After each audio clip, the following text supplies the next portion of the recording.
Long Roads of Friendship, Chapter 3, Single-Minded Solitude. Sunset was surprised at the amount of sleep that she had gotten last night.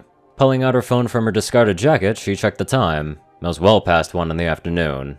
She rubbed the sleep out of her eyes and moved herself to a sitting position, noticing that she had fallen asleep in the clothes that she had worn yesterday, save for her leather jacket which was laid at the foot of her bed. She sat in the dimness of her room, light weakly falling in from the window above her. The only other source of light came from the high windows on the manufacturing floor, but like Sunset's personal window, they were small and let in meager amounts of sun. Sighing, Sunset fell back against her pillow, her arms splayed out at her sides. The events of last night played in her head like a movie. A really bad movie, at least from her perspective. Sunset rolled onto her side, drawing her blanket closer to her neck. She thought that she would be up all night, dreading over what the elements had done to her, but instead, she had instantly clocked out. She guessed her overly exhausted body overrode her mental fears. Now that she was awake, she had all the time in the world to worry over her new predicament. With a loud groan, Sunset forced herself out of bed, steadying herself against the wall as the world spun for a moment. After she had regained her bearings, she dragged herself over to her wardrobe and flung it open, grabbing some undergarments and a pair of pajamas. Today was Saturday, meaning Sunset had no obligations whatsoever. With a change of clothes in hand, Sunset tracked down the stairs and further down the checkered hallway. Fortunately, the factory that she had picked as her home came with a small workers' quarters that included a kitchen and a bathroom with a working shower. Unfortunately for her, the water was always cold. Stepping into the small bathroom, Sunset turned the shower handle, starting to spray the cold water. She placed her spare change of clothes on the table next to the sink and undressed, dropping her filthy garments unceremoniously onto the floor. After taking a few deep breaths, Sunset stepped into the shower, feeling the icy sting of the freezing water biting against her bare skin. She instantly began to shiver and hugged her chest out of instinct, trying to keep some of her body heat. Cold, she said through chattering teeth. Feeling goosebumps coat her entire body, she decided to make the unpleasant experience as quick as possible. She grabbed the bar of soap sitting in its dish and furiously began scrubbing at the dirt that covered her, easing up around the bruises that she had received. When she finished, she took the bottle of shampoo and squeezed a giant glob out of it, making quick work of washing her hair. When all the soap suds had vanished down the drain, Sunset shut the shower off and hopped out onto the mat, snatching her towel off of the rack and wrapping it around her body. She was still shivering, but the fluffy towel was helping to restore warmth to her body. When was the last time I took a hot shower? She couldn't remember.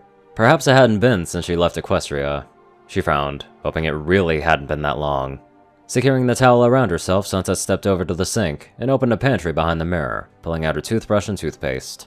Her body went into autopilot as she went through the mundane task of brushing her teeth. Alright, what do I do now? The question from last night pushed itself into the front of her mind. What could she do now? She was trapped in a foreign world, forced to go to a school where she hated everyone, and now the feeling was mutual. Simply put, she was banished. Oh, but wait, there's more! Now, I'm cursed! She spat into the sink and glared at her reflection, which only glared back. So the only reason I helped Twilight Sparkle was because she asked me to help her, which is also why I said all of those things to her.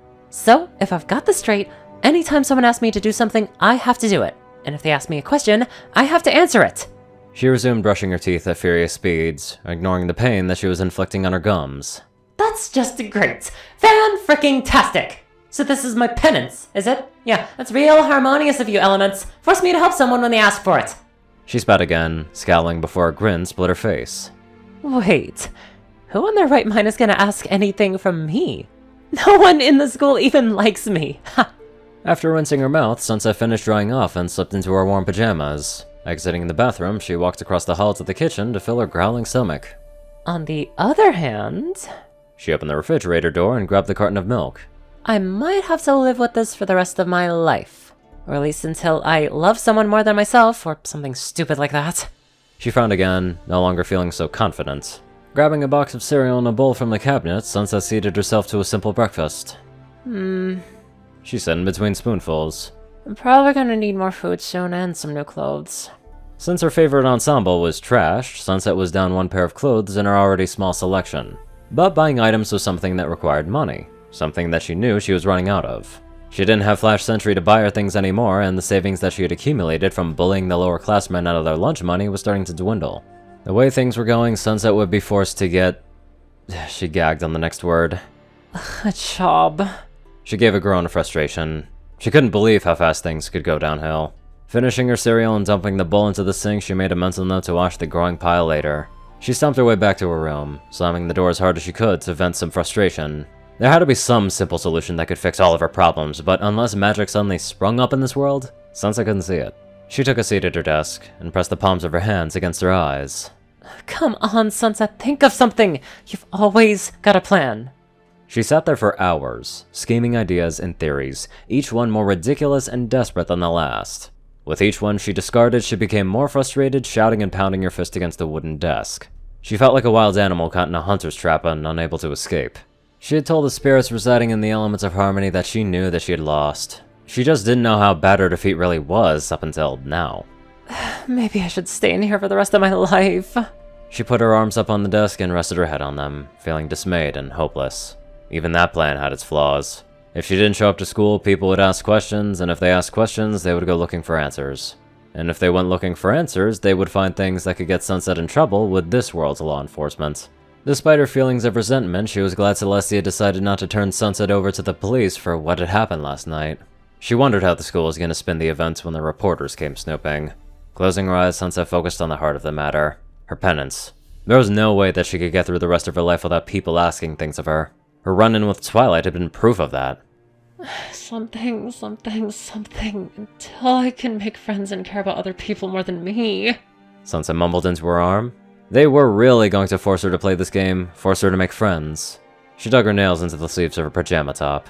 Who says I want any friends? I've gotten by on my own just fine.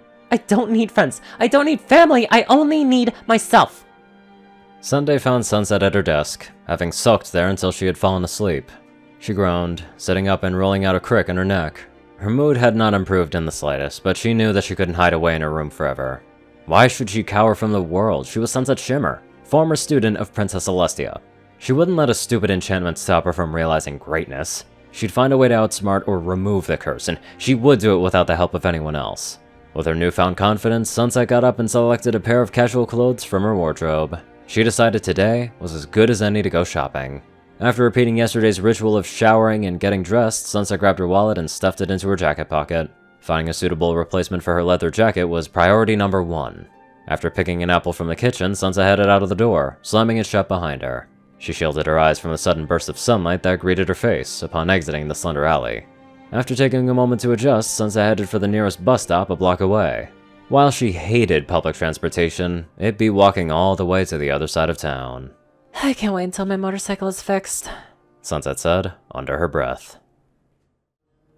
If she does end up having to get a job, I wonder where she's gonna go. Either gonna be a food place or a clothing store, most likely retail. Anyways, let's get on to our very friendly donators. Top donators are 630, Peter Coulthard, J Tinman, Darkside, and Only One Thing. TacoCat598, Rayden, Narwhals, Blackmoonheart, Pastel Skies, Austin Rollins, CrazyKiller557, Stu Hex, Will, Omicron Lyre, Chris, Twinkie, Dospo, Delta Omega, Jack Hedge, Runescythe9852, Madman Stan, Leslie Perkett, Drake Lovedragon, Hudson Norman, Stephen Bingham, Langa12, Sorcerer Constantine, Hudzaza, Conver, and many more fantastic people. Thank you all so much for watching this video and live life to the fullest.